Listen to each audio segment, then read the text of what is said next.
윤석열 정부에서는 이기고 봐야 된다. 네, 저는 이기는 정당으로 가야만 되는 것이지 네. 우리가 얘기하는 것처럼 저도 되게 연합 정치라든가 서로 이렇게 만들어가지고 공간을 만들고 그 가운데 해야 되는 건데 그러한 공간을 만들 수 있는 정치 세력이 아니에요. 지금 국민의힘과 윤석열. 네. 상대 정치나 상대 파트너가 어떤 생각을 갖고 있냐를 봐야 되는 건 말이죠. 네. 이들이 노림수가 뭐냐라는 게 분명히 드러나고 있는데 네. 거기에 우리가 놀아난다? 네. 우리가 그렇게 했을 경우에 우리는 분열로 간다? 분열로 가서 우리가 예를 들어서 정말 내년 선거에서 과반수 이상을 얻어야 되는 건데 네. 그렇지 못해가지고 민주당이 안 했을 경우 그거 어떻게 할 겁니까? 그러면 윤석열 정권이 그냥 그 자기 하고 싶은 대로 마음대로 할 수 있게끔 터전을 만들어가는 그 토대를 만들어주는 격이 되는 건데 그걸 그렇게 해서 되겠느냐? 저는 그건 아니다. 그건 아니다. 네. 원칙과 상식에 있는 소위 비명계 의원들은 왜 이런 주장을 한다고 보십니까? 끊임없이 이재명 대표의 결단을 촉구하고 있는데요. 그거는 이제 우리 당이 원래 추구했던 가치라고 하는 것은 이제 표의 등가성, 비례성, 네. 이제 어떤 그런 민주주의의 어떤 원칙, 연합 정치, 이 양대의 절대 정당 구조화에 있어서의 민주주의 어떤 퇴행, 네. 대립 정치 이런 것을 막기 위해서는 소수를 인정하는 가운데에서의 연합 정치도 필요하고 또 소수가 필요한 거 아니겠습니까? 사실 네, 정치가 네, 네. 그렇게 해서 공간을 만들어준다라고 하는 것이 원래 민주당이 그동안에 끌고 왔던 정당의 가치와 기조였죠. 그런 차원에서 저는 강조하고 있는데 네. 그것을 강조하는 정치 공간이 지금 없어졌다는 거예요. 제 얘기는. 윤석열 정권이란 말이죠. 이거는 역대 다른 정권과 다른 윤석열 정권이기 때문에 거기에 맞는 상응하는 우리 생각도 해야 된다. 그냥 우리가 얘기하는 원칙만 가지고 가서는 이 선거판 자체가 오히려 우리가 패착할 수 있는 길도 있는 것이죠. 지금. 네, 의원님 제가 이제 그 민주당 입장에서는 조금 아픈 질문일 네네. 수 있겠는데요. 제가 좀 질문을 좀 드리자면 민주당 지지자들 가운데 이런 판단을 하시는 분들이 계십니다. 예컨대 문재인 정부는 촛불혁명으로 정권을 만든 촛불 정부를 자임했던 정부고요. 네. 그리고 나서 사실은 국회에서 의석수가 부족해서 개혁입법 추진이 안 되니 의석수를 다 좀 몰아달라고 해서 국민들이 180석을 민주당에 사실상 드린 셈입니다. 위성정당 다 합치면요. 그런데 사실 지금 쟁점이 되고 있는 방송 3법, 그다음에 노란봉투법 이런 뭐 법안들에 대해서 그때 통과시켰더라면 그리고 검찰개혁도 그때 초반에 했더라면 지금 이런 혼란이 없지 않겠냐. 민주당은 의석을 많이 달라고는 하지만 정작 많은 의석을 갖고 있을 때 개혁 추진이 더디었다라는 시민사회의 비판이 있습니다. 이 점은 좀 어떻게 보십니까? 그거는 저도 같은 수용을 하고요. 네. 그러니까 이제 우리가 볼 때 권력의 5년이라고 하는 사이클이 있지 않습니까? 네. 권력의 이제 2년은 권력의 획득과 안정기를 들어가서 권력의 정책 그러니까 뭐냐면 정당과 정치가 성공하려면 세 가지 조건을 갖고 있어야 하거든요. 네. 하나가 뭐냐면 선거 승리입니다. 네. 민주주의는 선거 승리해야 되는 거 아니에요. 그다음에 두 번째가 뭐냐면 정책 입법. 그러니까 국정 아젠다를 제시를 하고 거기에 맞는 정책 입법을 하는 거고 세 번째가 뭐냐면 역사와 대화, 역사의 과업을 달성하는 거란 말이죠. 근데 그런 면에서 이제 선거 우리가 승리를 했는데 정책 입법과 역사적 과업이라고 하는 부분에 대해서는 우리가 놓친 부분이 있습니다.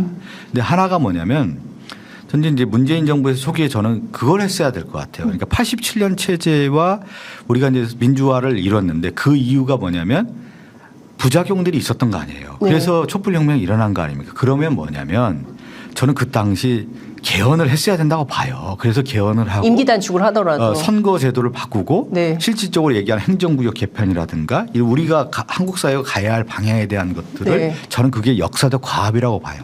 그런 가운데 뭐가 있냐면 사실은 정치 기법들이 있는 거거든요. 네. 거기에 따라왔어야 되는 건데 우리가 그걸 좀 놓쳤다라고 이제 보는 것이죠. 그 그래서 점에서 그것이 이제 그렇게 됐고 저도 이제 가장 결정적인 게 이제 부동산 문제였던 것 같고, 그러니까 큰 그림을 못 그리다 보니까 작은 그림에서 이제 전체적으로 이제 놓치는. 그 점에서 문재인 정부는 실패한 정부입니까? 그거는 이제 뭐 역사가 이제 앞으로 평가하는 거고, 이제 실패다, 성공이다라고 하는 규정은 어디서 두냐면, 네. 저는 이제 한국 정치에서 창업과 수성을 이룬 대표적인 대통령은 김대중 대통령 하나밖에 없습니다. 한 분밖에 없습니다. 뭐냐면 정권 교체를 이루고 노무현 대통령으로 이제 권력을 승계를 한 것이죠. 그것이 우리가 창업이고 수성을 했다라고 할 수가 있는 건데 저는 그러한 측면에서 문재인 대통령이나 노무현 대통령이 대통령으로 돼가지고 수성을 이루지는 못했다라는 부분에 대해서는 실패한 것이죠, 사실은. 네. 왜 그러냐면 민주주의는 선거 승리를 통해서 자기의 업적들을 이어갈 수 있는 권력의 승계 작업이 필요한 거예요. 그렇죠. 그게 반드시 필요하고 예. 그것이 성공으로 이어지는 길인데 예. 이제 문재인 정부는 그러한 면에서 이제 실패한 것이죠. 예. 예. 그러니까 지금 뭐 판판이 사실은 양국관리법부터 시작을 해서 간호법 뭐 지금 뭐 두 가지 법안들에 대해서도 지금 판판이 거부권이 예상되는데 문재인 대통령이었다면 거부권 행사는 안 했을 거 아닙니까? 그럼 그때 통과됐더라면 2023년 정치 현실은 지금보다 나아졌지 않았을까라는 아쉬움이 그러니까 있더라고요. 저는 이제 과거를 얘기할 필요는 없는 것 같고요. 예. 지금 우리가 처해 있는 현실 진단이라고 하는 부분을 그러면 생각해야 될 것 같아요. 그것은 예. 현실 진단에서 이 정부가 한국 정치에서 가장 독특한 윤석열 정권이라고 하는 부분을 우리가 상정을 하고 그럼 우리는 무엇을 할 것인가에 대한 부분을 얘기하고 그렇게 한 가운데 내년 총선 승리를 위해서 우리가 다 같이 매진하는 그런 가운데에서 우리가 큰 흐름으로 가야 될 것 같습니다. 그렇게 해야만 되는 것이 지금 다시 문재인 정권에 대한 뭐 역사적 평가라든가 뭐 실패했느냐 성공했느냐 이런 걸 가지고 다시 돌아가 버리면 네. 그것이 오히려 저는 퇴보로 가는 거고 지금 우리는 이미 혹독한 시련을 겪고 있는 거 아니겠습니까? 네. 그 자체로 우리가 이미 평가가 끝났다. 그러면 우리는 무엇을 할 건가에 대한 답으로 가야 되는 것이죠. 네. 민주당 내년 총선에서 이제 앞서도 강조를 많이 해주셨는데요. 윤석열 정부 정권 심판론. 그러니까 당내에는 이런 의견도 있습니다. 내년 총선 깔끔하게 다른 변수 만들지 말고 오로지 윤석열 심판. 요거 하나로 깔끔하게 가야 된다. 내년 선거 전략은. 뭐 다른 뭐 여러 가지 변수 절대 만들지 말고 오로지 윤석열 심판. 그런데 일각에서는 민주당이 수권 능력이 있는 대한 야당으로서 자기 역할을 분명히 하려면 윤석열 심판 플러스 알파의 무언가의 전략과 정책이 있어야 되는 거 아니냐. 그냥 윤석열 심판하게 표주세요. 이걸로는 부족한 거 아니냐라는 비판도 있습니다.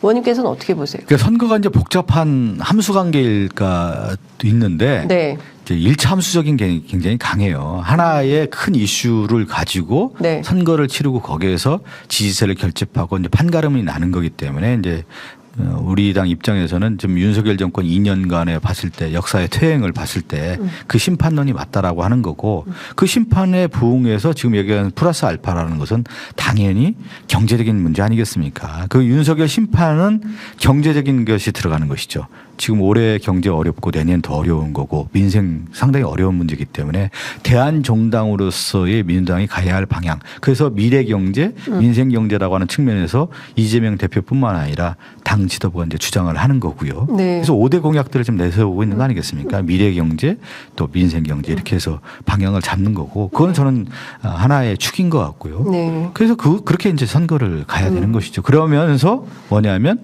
만약에 영입을 한다고 하면은 윤석열 심판론에 있어서의 어떤 상징적인 인물도 필요한 거고 네. 또 하나가 지금 얘기한 것처럼 경제적인 측면에서 그러면 민주당이 가야 할 길은 이런 것이다라고 하는 경제적 아주 좋은 인물들을 영입해서 선거의 얼굴로 내세우는 것도 좋은 전략이라고 보는 네. 것이죠.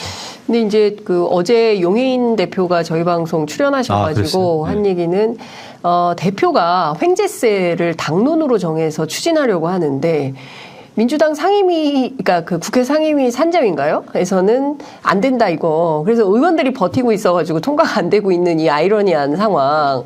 이거 어떻게 봐야 되냐라는. 이제 정치는 이제 결단하고 이제 선택의 문제인 네. 건데 이제 횡재세 같은 경우는 이제 계속 논의가 되어왔던 문제란 말이죠. 네. 하나의 이제 상징적인 거죠. 쉽게 얘기하면은.